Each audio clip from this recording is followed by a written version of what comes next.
It's one of the Chatur Shloki verses of the Srimad Bhagavatam.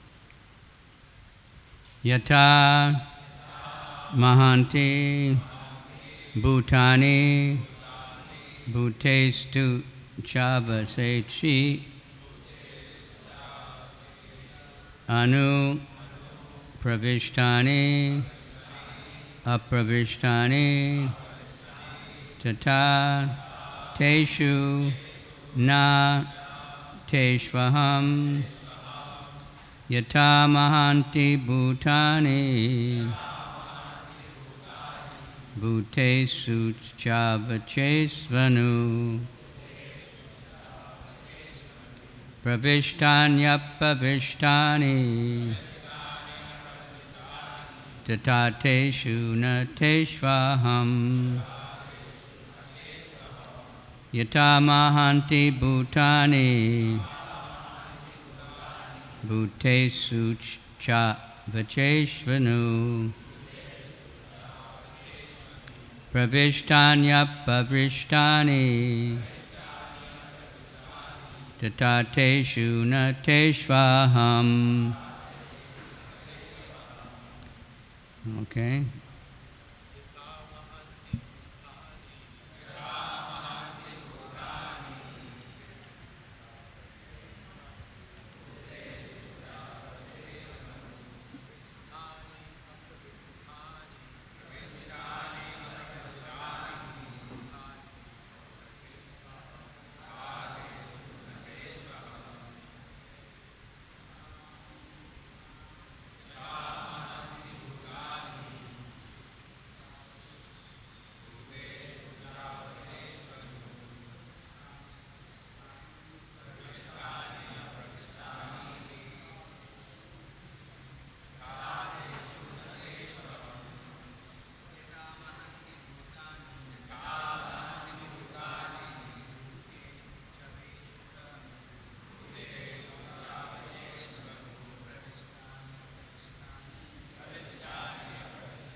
Anyone else?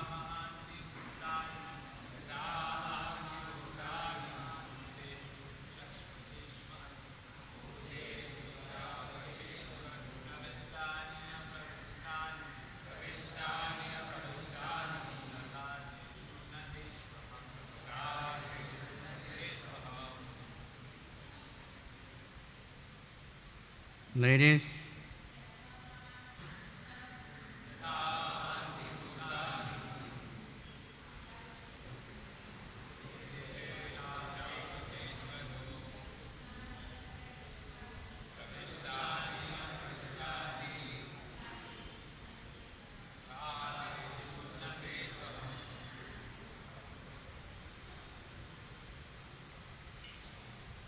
Yata, as Mahanti, the universal, Bhutani, elements, Bhuteshu, in the living entities, Ucha Avacheshu, both gigantic and minute,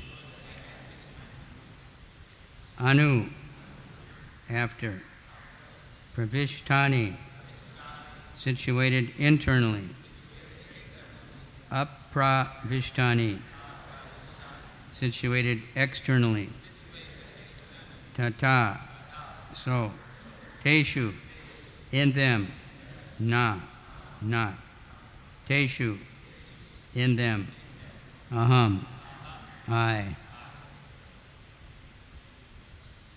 There's something the material scientists would definitely not like this one.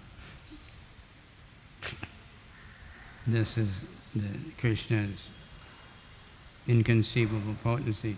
Inside and outside, biggest and smallest, all these things that they can't cope with. So they just leave it. And put it, whatever they can't label and weigh and measure, they say it doesn't exist. It's just somebody's imagination. As the material elements enter the bodies of all living beings, and yet remain outside. I exist within all material creations, yet I am not within them. I want to repeat that. As the material elements enter the bodies of all living entities, and yet remain outside them all, I exist within all material creations, and yet I am not within them. That's in Bhagavad Gita also, right? Chapter 9. Who knows? I always forget. How does that one go? 9:4. Mayeta tamidam sarvam jagadavyaktamurtina matstani sarva bhutani chaham teshvavastata. And then there's a whole series of verses giving examples of how this works. Those are the Achintya Veda Veda Tattva slokas. So this is the third of the 4 Chatra slokis, which is the seed slokas of the whole Bhagavatam.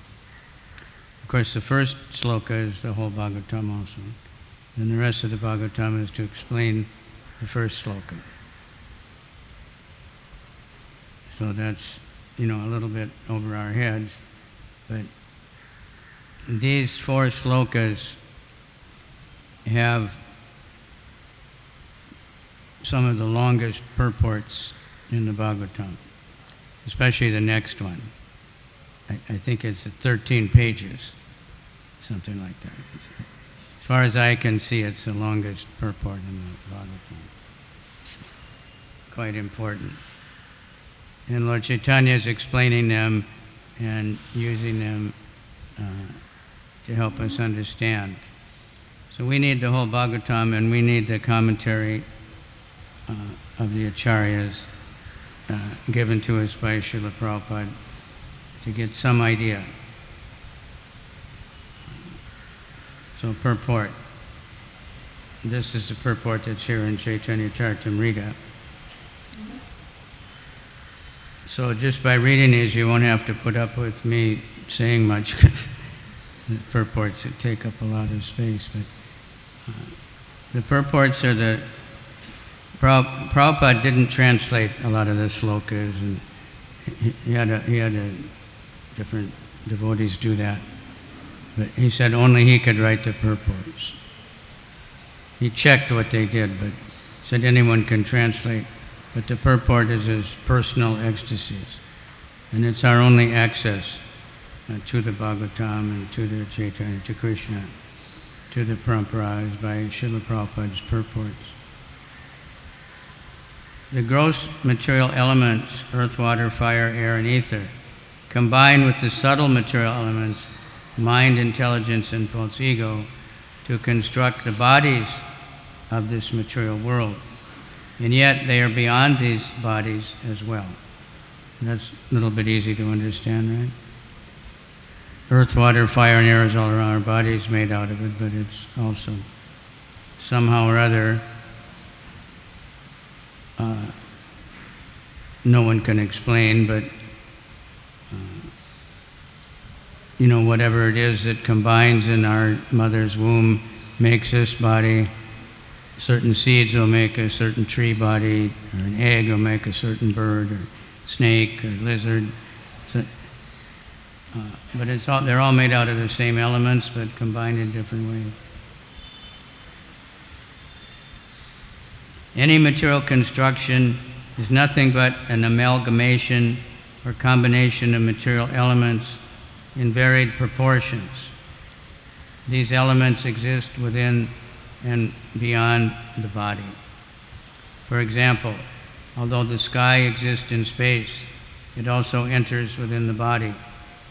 Similarly, the Supreme Lord, who is the cause of the material energy, lives within the material world as well as beyond it. Without his presence within the material world, the cosmic body could not develop, just as without the presence of the spirit, within the physical body, the body could not develop.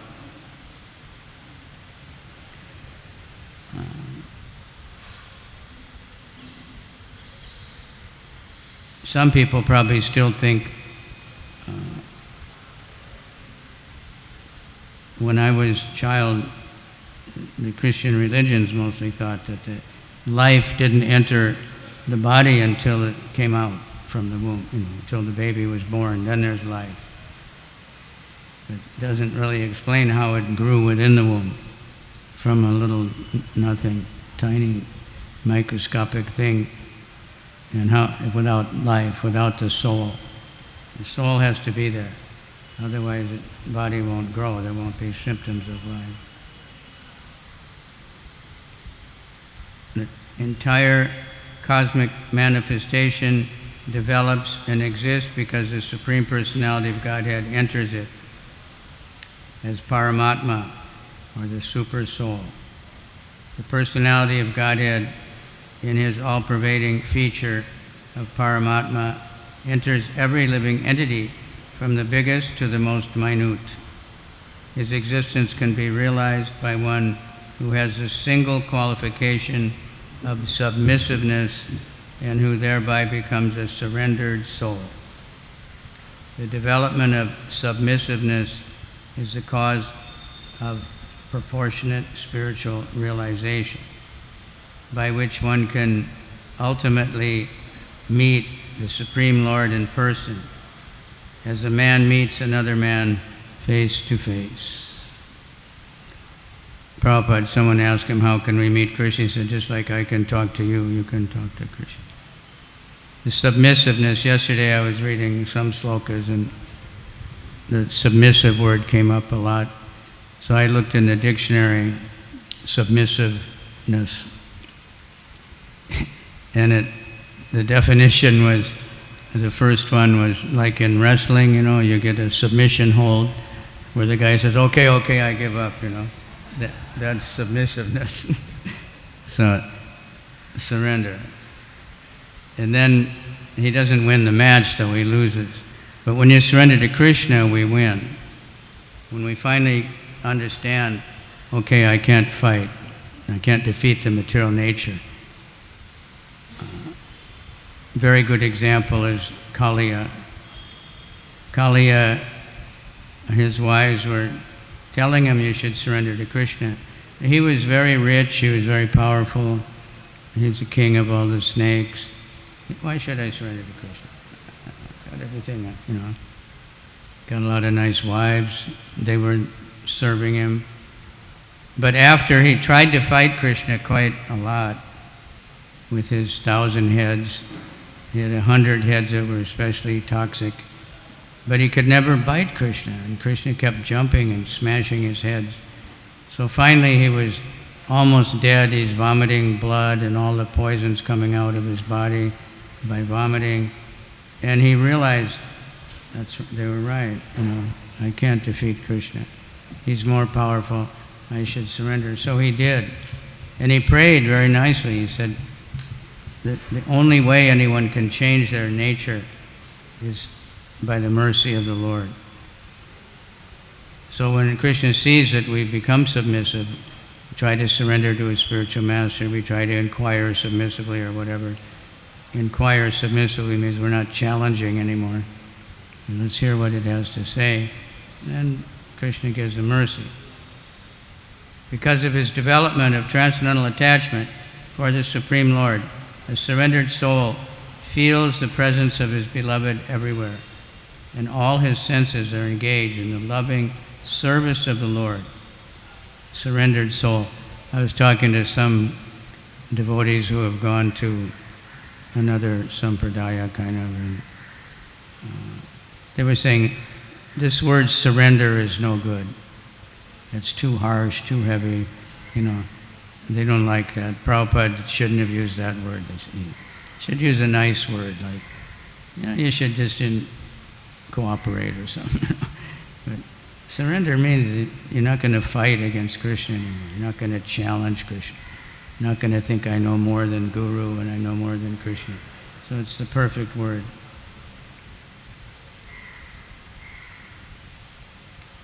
His eyes are engaged in seeing the beautiful couple, Radha and Krishna, sitting on the decorated throne beneath the desire tree in the transcendental land of Vrindavan, or in the transcendental land of Hare Krishna land, or so many temples.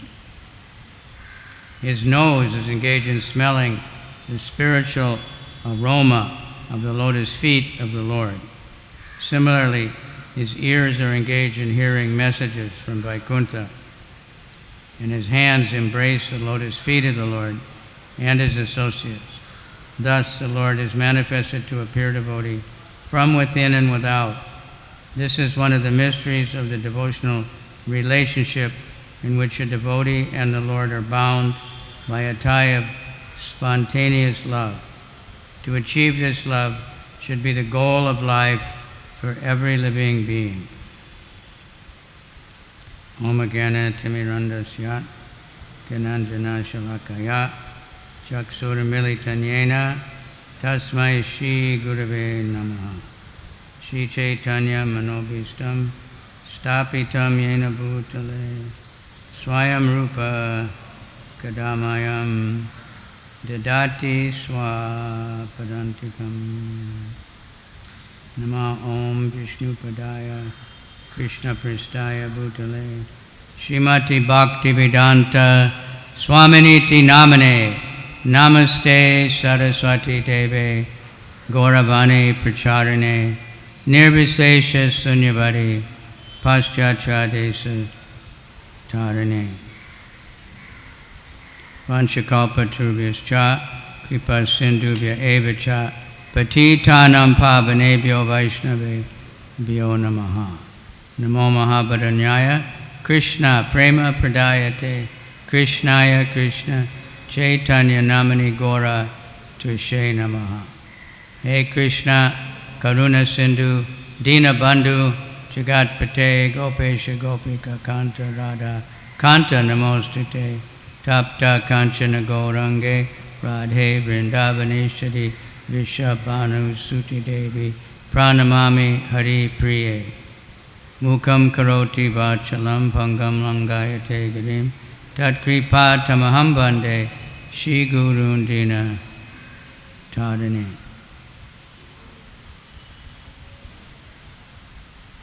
Spontaneous love. That's what we're after. Not that you have to serve Krishna. Just want to serve. Just want only to please Krishna. Would you like to hear the purport from Srimad Bhagavatam? For the same verse? Huh? Okay. Oh, Brahma, please know that the material elements enter into the cosmos, at the same time do not enter into the cosmos. Similarly, I myself also exist within everything, and at the same time I am outside of everything. A slightly different wording to say the same thing. Some editing somewhere.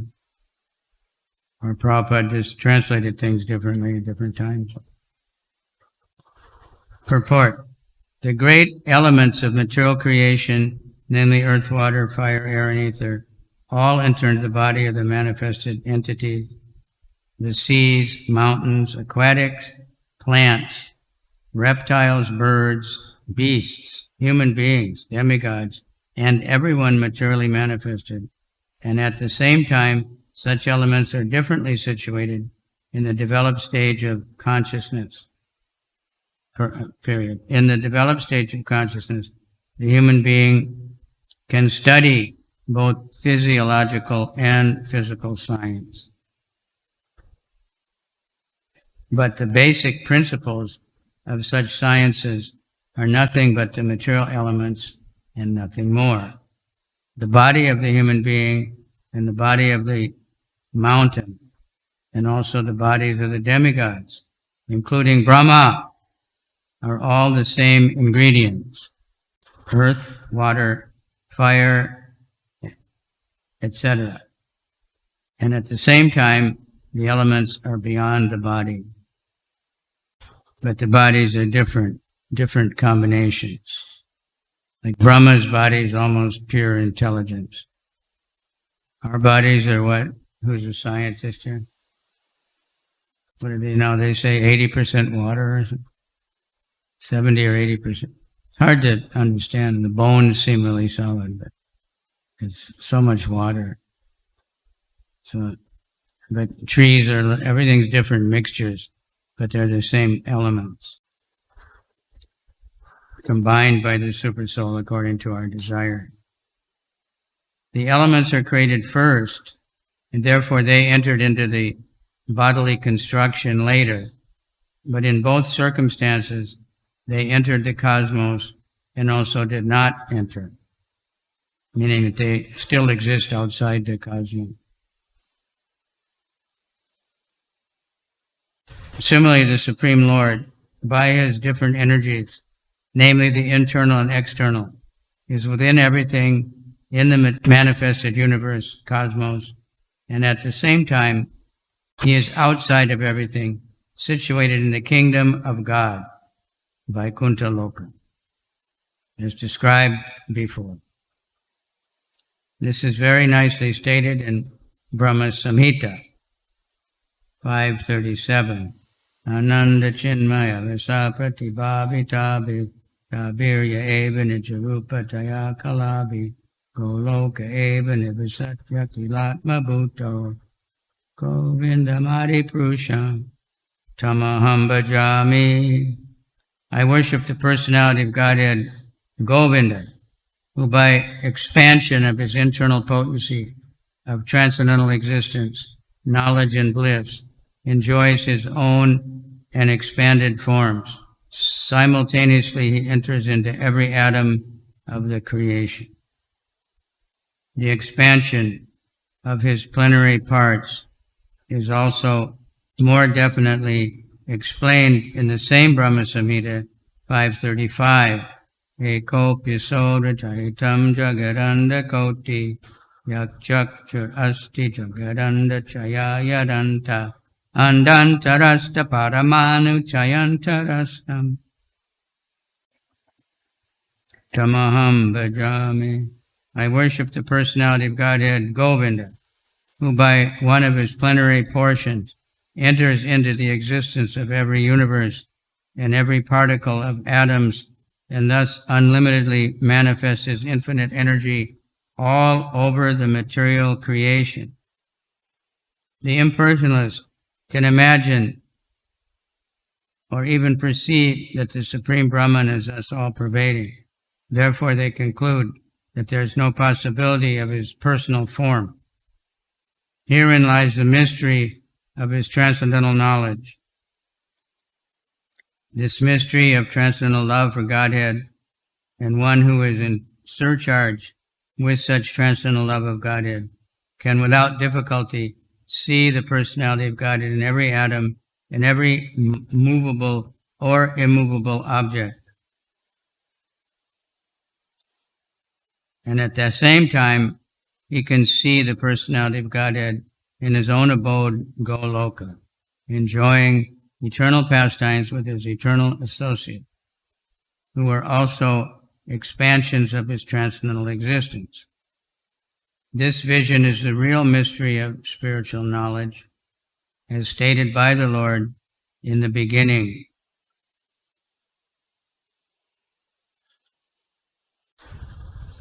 Saravasyam Adi Angam Cha. This mystery is the most confidential part of the knowledge of the Supreme, and it is impossible for the mental speculation to discover by dint of intellectual gymnastics. Prabhupada's very poetic with his intellectual gymnastics. That's what the mental speculators, the academic people do. They just juggle words, like you've seen jugglers, right? The words are just flying around, and it's very fascinating, and they put them together in different ways. But basically they're just saying could be, might be, could have been, might have been, maybe, baby, all those things. They're never saying anything really.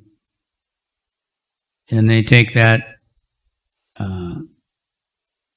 I saw one, it was quite some time ago in Discover magazine, and one of these, I saw the cover on the shelf, and it said, 90% of the universe, we know nothing about it. But because we know for sure that we know nothing about it, we are the, real authorities. And you have to accept whatever we tell you, although we admit we don't know anything. But they go on saying that they know something. And if you present the Bhagavatam, they don't like it. They don't like it. God, soul, even mind. Scientists don't, because they can't bottle up the mind. You can't find it, can't put it in a box. They know it's not the brain, it's something else, and so they don't want to talk about it. Only hard science. So they're very limited. So the mystery can be revealed through the process recommended by Brahmaji in the Brahma Samhita, as follows. Everybody knows, right? Premanjana churita bhakti vilochanena sam vishu vilokayanti yam shama sundaram achintya guna sarupam govindamadi prusham tamaham bhajami. I worship the original personality of Godhead, whom the pure devotees, their eyes smeared with the ointment of love of Godhead, always observe within their hearts the Govinda, the original personality of Godhead, the Shamsundar with all transcendental quality. Santak Sadaiva Santak. Years ago in America, at a Christmas time, everybody has a Santa Claus. And so devotees dressed up as Santa Claus and they collect donations, and people like to give to Santa, And this is the verse they use to justify it. Devotees are Santas. And peaceful. Therefore, although he is present in every atom, the Supreme Personality of Godhead may not be visible to the dry speculators. Still, the mystery is unfolded before the eyes of the pure devotees, because their eyes are anointed with love of Godhead.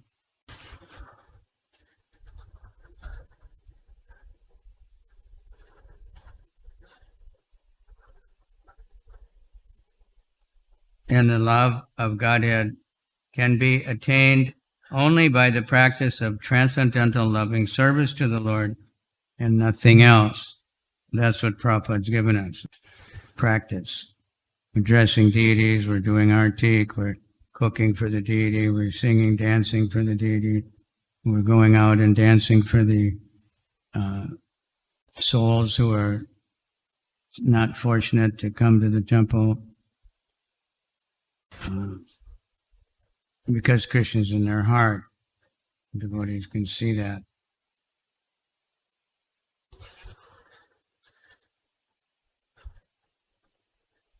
The vision of the devotees is not ordinary. It is purified by the process of devotional service. In other words, as the universal elements are both within and without, similarly the Lord's name, form, quality, pastimes, entourage, etc., as they are described in the revealed scriptures, or as performed in the Vaikuntha lokas, far, far beyond the material cosmic manifestation, are factually being televised in the heart of the devotee.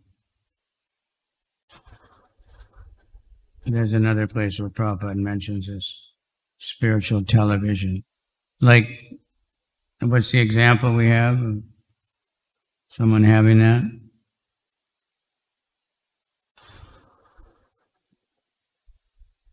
In the Bhagavad Gita, Sanjay, yeah. Prabhupada mentioned he had spiritual television. He could see the whole battle of Kurukshetra and hear everything everybody was saying. Quite amazing. He was in, because I think we know enough about Indian geography that Delhi's not very close to Kurukshetra. It's what, 5-hour drive now? Something like that. But he could see and hear everything. And it must have been a very noisy place, but he could tune in. So he heard all the conversations and he saw all the different weapons. And so he was able to keep telling Dhritarashtra how his guys were losing.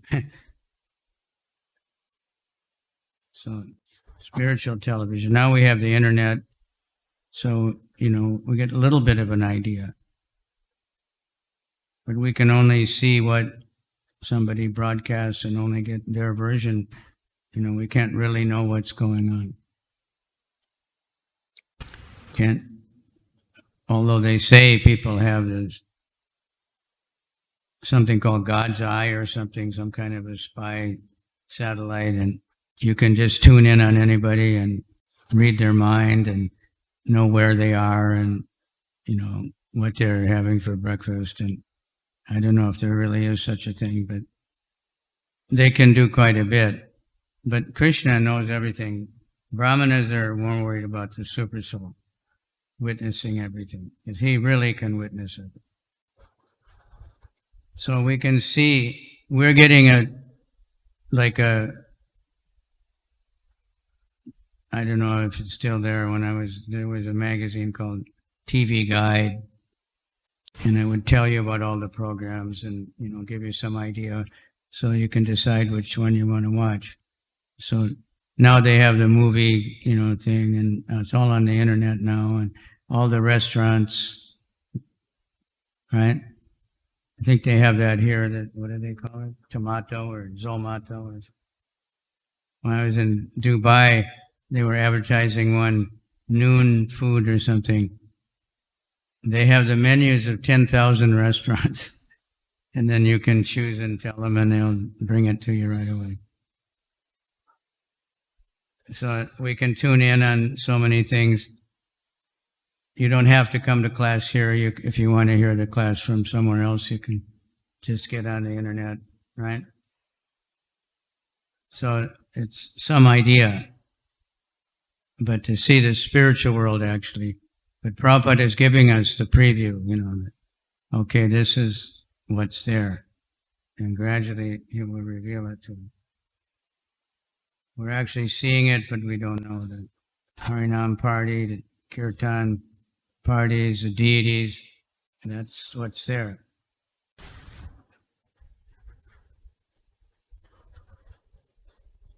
Factually, the spiritually developed person is able to have the television of the kingdom of God always reflected within his heart.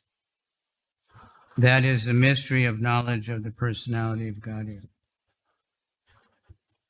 The Lord can award anyone and everyone liberation, mukti, from the bondage of material existence. Yet he rarely awards the privilege of love of Godhead, as confirmed by Narada. Muktim dadati kadichit smana bhakti yogam. This transcendental devotional service of the Lord is so wonderful that the occupation keeps the deserving devotee always wrapped, R-A-P-T, in psychological activities without deviation from the absolute true touch. Krishna doesn't give bhakti so easily because he's controlled by that. He's intimate. He has to associate with the people he gives bhakti to. So he's very careful. That's why Maya tests us so much. Liberation, okay, mystic power is no big deal. That's just something that you can play with. But bhakti means intimate association, so Krishna's testing. Thus, love of Godhead, developed in the heart of the devotee, is a great mystery. Brahmaji previously told Narada that the desire of Brahmaji are never unfulfilled because he's always absorbed in the transcendental loving service of the Lord. nor has he any desire in his heart save and except the transcendental service of the Lord. Ekeha Kurunandana, only one desire. This is the beauty and mystery of the process of Bhakti Yoga. As the Lord's desire is infallible because he's Achyuta, similarly, the desires of the devotees in the transcendental service of the Lord are Achyuta, infallible. This is very difficult, however, for the layman to understand without knowledge of the mystery of devotional service, as it is very difficult to know the potency of touchstone. It has to be given, Krishna says, Tesham satata yuktanam bhajatam priti purvakam tadadi bhumi yomangtam yenamam upayanti te. For one who is constantly engaged in service, I give knowledge. He reveals himself. Otherwise, it won't happen. One cannot get it by any amount of bribery or beauty or opulence of any kind. But if we offer whatever we have to Krishna, big or small, then he can give himself. A touchstone is rarely found. The pure devotee of the Lord is also rarely to be seen, even amongst millions of liberated souls.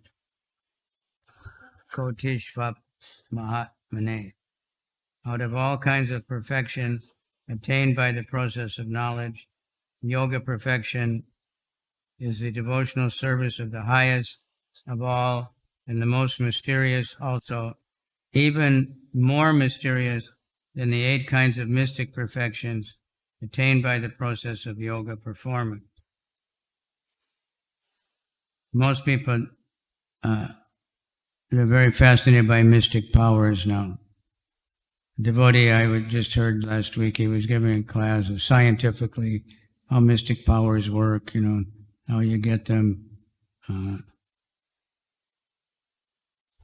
But mostly people don't know about these 8 main mystic powers. They know about the subordinate next step, becoming able to see anything in the universe, to be like Superman, invulnerable to all weapons, to be able to go anywhere, hear anything, and control the minds of people by talking to them. And so they have all these superheroes with all kinds of mystic powers, and people love that. And they think, I'd love to have this power or that power. But Prabhupada said, we have many mystic powers built into our body. And when he was speaking, that was in the 70s, when the men were first growing long hair and thinking this is very important. He said, growing hair is a mystic power. No one can explain it. But he said, you have to give it up. To give up the long hair. I met one Indian guy once, and he said, how can you worship Krishna? What kind of God is that? He's got really long, beautiful hair, and he makes you shave your head. He's a terrible guy, and he's got so many girlfriends, and he tells you got to be celibate.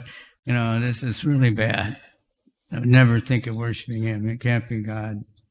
God is nice. So in the Bhagavad Gita, the Lord therefore advises Arjuna, Sarva Guyatamam Bhuya Shanume Paramam Vacha. Just hear from me again about the most confidential part of the instruction of Bhagavad Gita.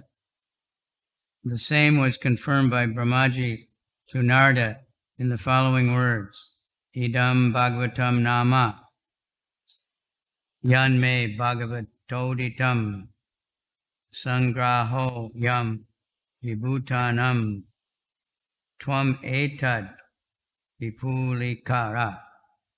Brahmaji said to Narada, whatever I have spoken to you about the Bhagavatam was explained to me by the Supreme Personality of Godhead, and I am advising you to expand these topics nicely so that people can understand the mysterious bhakti yoga by transcendental loving service of the Lord. So Narada took, Brahma got these 4 slokas, right? And then he preached to Narada, it's 1 or 2 chapters, quite a bit. And then he told Narada, you expand it and make it easy for people. So Narada did that also, and there's so many disciples of Narada Muni. I was listening to Prabhupada yesterday, listing off, so many. Vyasadeva and Dhruva, Prahlad, on and on and on. So, and then the acharyas who heard from Narada, like Vyas, and he wrote much more. Took what he heard from Narada. Narada said, you have to glorify the Supreme Personality of Godhead. So he wrote the Bhagavatam. Narada didn't speak the whole Bhagavatam. And he probably wrote much more, so many things, but... And then Prabhupada especially did that. It would have been very easy for him to just translate the slokas of the Bhagavatam, give us a little book I've seen is about this big, the whole Bhagavatam, But what would there would be no ISKCON movement, there'd be no Sankirtan, there'd be no Lord Chaitanya, there'd be nothing. He made this incredible endeavor to make the purports. So therefore we have, 44 volumes? It's very nice, And we have to thank all the engineers that created all this technology. Krishna empowered them, and the devotees who made it into digital, so we can have it like this. Because I'd have to bring a big spotlight and glasses to read this book in this room. This room is like really not suitable for my eyes. But then we have it all in our pocket, and it's very convenient. And we can tune in to classes, like I said, from all over the world. You can spend all day just traveling through different time zones and going to Mangalarti, whatever you want, proper use of these things. So Prabhupada really did, and we're supposed to take it and present it in our own words also. And many, many devotees are doing that. Sometimes other devotees can't understand that they're presenting the Bhagavatam because they're not quoting the Sanskrit, but they're presenting the principles of Bhagavatam. Bhagavatam is covering everything, but whatever we do has to be aimed towards this love of Godhead. That's what real religion is. It is noted here that the mystery of Bhakti Yoga was disclosed to Brahmaji by the Lord himself. He explained it to Narada. Narada explained it to Vyas. Vyas explained it to Shukadeva Goswami. And that same knowledge is coming down in the unalloyed chain of disciplic succession. If one is fortunate enough to have received the knowledge of the transcendental disciplic succession, surely he will have the chance to understand the mystery of the Lord and that of the Srimad Bhagavatam, the sound incarnation of the Lord. The Bhagavatam is an incarnation. We can offer artik to the Bhagavatam, can offer our bhoga, it's Krishna. It's a literary incarnation. So I was heard all these figures of how many Bhagavatam sets are being distributed. Now we have to pray and that we can, not only distribute, we have to read it and practice it and help these people to realize, help them to join the Sankirtan movement. That's not very hard to do. Like last night we went out here and we're chanting and so many people joined. We got squashed by a big crowd of people coming, right? And the dancing got more and more wild. Devotee said, well, it's 8 o'clock, we should stop in 5 minutes. And they went till 8:30 because it just couldn't stop. The people were so that they don't want it to stop. They want that. Otherwise, they're going to go dance in some other crazy club, Bollywood dancing. So let them dance for Krishna. That's why we always have kirtan in the temple. That's why we have book tables everywhere. This is a real, personification here, everything of what Prabhupada wanted, what Prabhupada gave us. It's what temples are for. With all these dioramas and Leela pictures and, devotees everywhere and prasadam everywhere. People come, some people come just for prasadam. Okay, great, because they're going to hear kirtan. They're going to see the books. They're going to see devotees. Most people, when they see a devotee, they're respectful. So they make so much advancement. And Prabhupada, we've heard so many times that nobody believed that anybody would come so far to a temple. But now this is not so far, but now there's so much beyond this area, but there wasn't then. And same thing in Vrindavan. That temple was really far away from everything. It was all forest. Beyond towards the highway, it was all this forest. There were wild, I used to go there to see the blue cows, Neela Gai. So Prabhupada, Krishna was telling him what to do. Unfortunately, the devotees were enough attached to Prabhupada that they did it, even though they didn't believe it. Well, they couldn't understand why.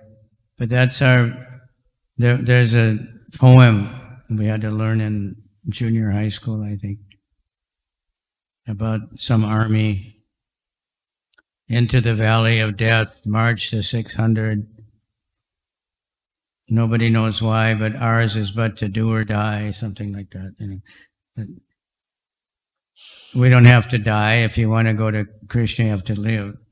Dying might not necessarily get you to Krishna, but living in Krishna consciousness will.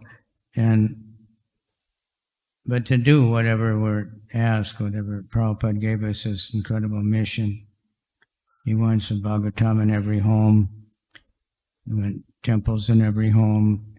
We want prasadam everywhere so that people can get purified and give up their sinful life.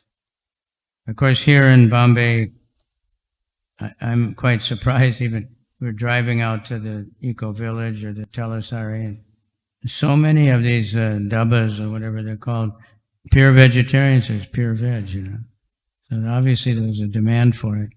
You don't find that in most countries. Pure beef, pure this, pure, 100% something unmentionable, but we're spreading it all over the world. We have to think of our ways and means to give this Bhagavatam to everyone.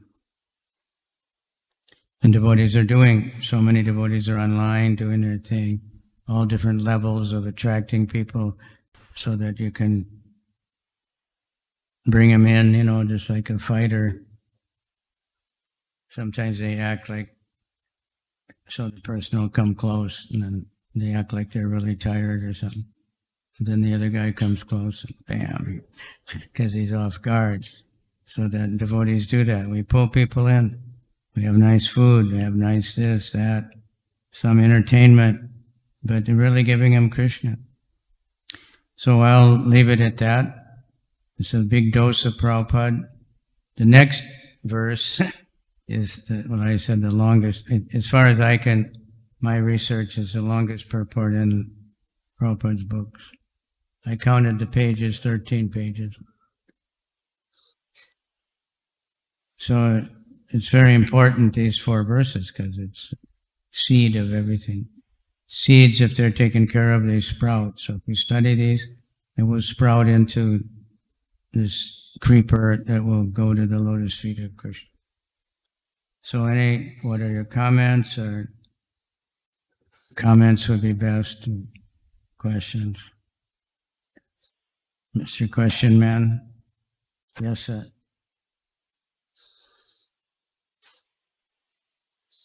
Hare Speak Krishna, really clearly because there's a lot of white noise. Hare Krishna Maharaj. Thank you for the wonderful lecture, Maharaj. Maharaj, we read in this purport that Krishna is present everywhere, within the atom also, between the atom also. So I have a faith on these words of the Prabhupada.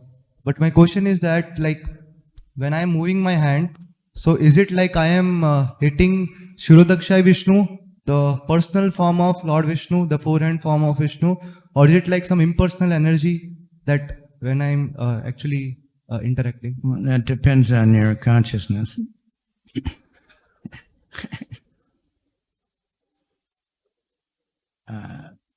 Basically not. That's Krishna's, Brahmeti, Paramatmeti, Bhagavan. The deity is the personal form of the Lord. The Paramatma is kind of, but different.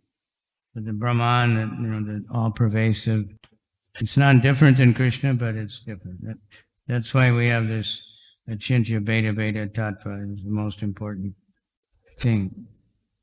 Lord Chaitanya amalgamated all the teachings of the four sampradayas with this Achintya Beta Beta Tattva, which this verse is about, and Maya Tatamidam Sarvam is about. And then after that in chapter 9, Krishna is saying like the wind and the sky, and this is this way and that way. And although I'm everywhere, it's not, although I am maintaining everything, I'm still outside. And it's not a burden, right? Like you've seen that picture of Atlas. They had some idea of this guy that's holding him, which is true. There's things holding up the planet Seshanag, but he's all like it's really heavy. But for Sheshanaga is holding up millions of universes, but he doesn't feel it. It's like if someone put a mustard seed on your head, it's not gonna weight you down, you wouldn't know it's there. So, yeah. But if somebody is really totally self-realized, they might. I just read the pastime yesterday. It was in the Chaitanya Charitamrita about the Brahmin that was doing the Manasa Puja. He burnt his finger, So that's possible. But it has to, have to be on a very high level. Once Raghunath Das Goswami had indigestion, and the doctor said he was eating too much sweet rice. Or was Rupa Goswami with it? And nobody could understand what, he doesn't eat. He's only eating this 1 leaf cup of buttermilk every second day or something. But he'd had in a trance, he was attending some festival, in the spiritual world, and he was eating a lot of sweet rice, but he got indigestion in his body. So, I don't know. We can't. Maybe I'm not certainly on the point. All right? Interesting question. So, Brahmeti, Paramatmeti, Bhagavan. 3 different stages of realization. So we're more at a distance than Brahman, maybe. But we have Bhagavan also because we have the deity. So this is Krishna's special mercy. We have the deity, we have the Bhagavatam. This is Bhagavan. And we have special mercy. The Mayavadis will say, no need to go to the temple because God is everywhere. Prabhupada said, then why is he not in the temple? Or he's not, no need to chant Krishna's name because he's everywhere. All names are God. And why isn't Krishna also a name of God? And we can give examples,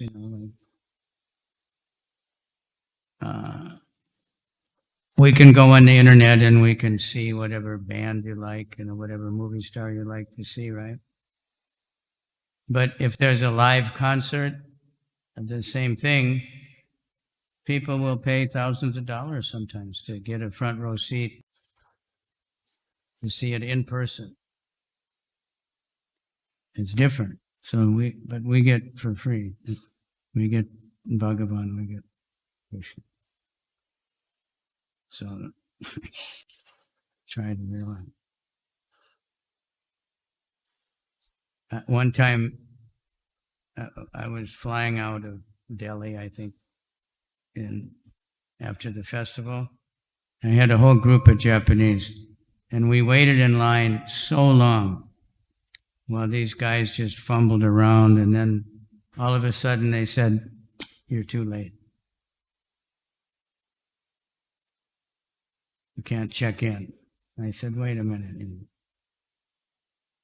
we've been standing here for an hour, and you guys are," and he said, "We believe we don't go to the temple. We're not like you stupid, We believe work is worship.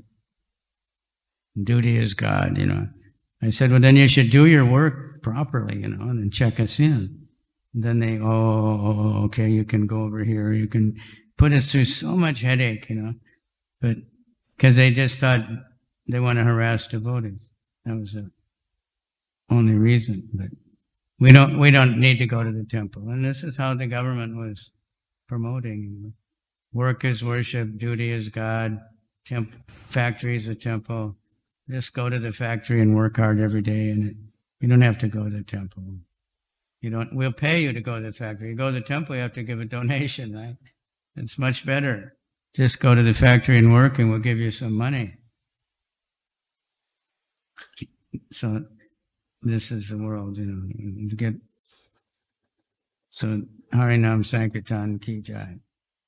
I was recommending last time I was here, every Saturday and Sunday there should be this right out here.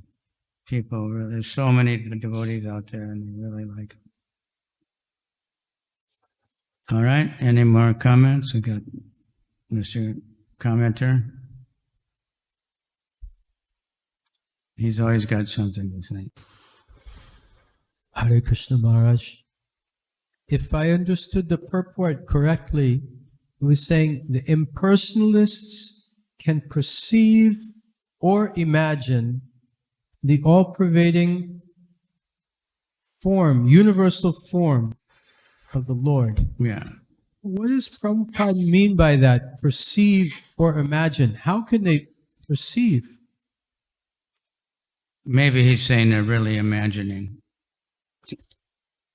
Because the universal form that's described, it's imaginary. They think they're seeing something, but they're really imagining. That's what I would say. He's saying seeing or imagine, not that it's one or the other, but it means actually they're imaginary. According to my understanding of the English language, which is very limited because I hated grammar studies and I never studied. But I knew a lot of words and I could read.